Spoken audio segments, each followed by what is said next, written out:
ভাইয়া, আল্লাহ যদি আমার নিয়েও যায়, আমার বাচ্চাটির দিকে একটু খেয়াল রাখেন। আমাকে যদি কখনো হত্যাও করা হয়, আমার হত্যার বিচারটা কইরেন।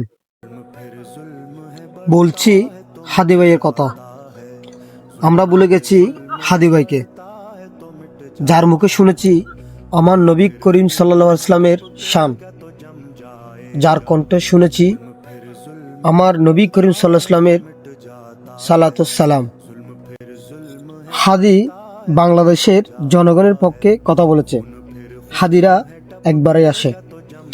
আমি আপনার ক্ষমতা নেই হাদি হওয়ার। এমন দেশে আছি যেখানে ইনসাফ নেই।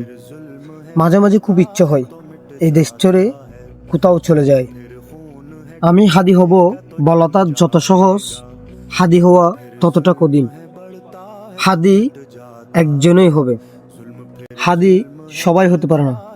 হাদি একজনই। বাংলাদেশের মতো জায়গায় দেখেন, এখানে না 5,000 টাকা কন্ট্যাক্ট ক্লিক করানো সম্ভব। যে কোনো মাদকাসক্ত কাউরি দিয়ে আপনি রিক্সায় চলে যাচ্ছে, যে আমি সারাদিন ঘুরি, আমাকে একটা পোস্ট মেরে চলে যাবে। যতদিন না পর্যন্ত চরম দারিদ্র মানুষের মধ্য থেকে দূর হবে, ততদিন পর্যন্ত আপনি এখানে খুব ভালো একটা রাষ্ট্র পাবেন না। কারণ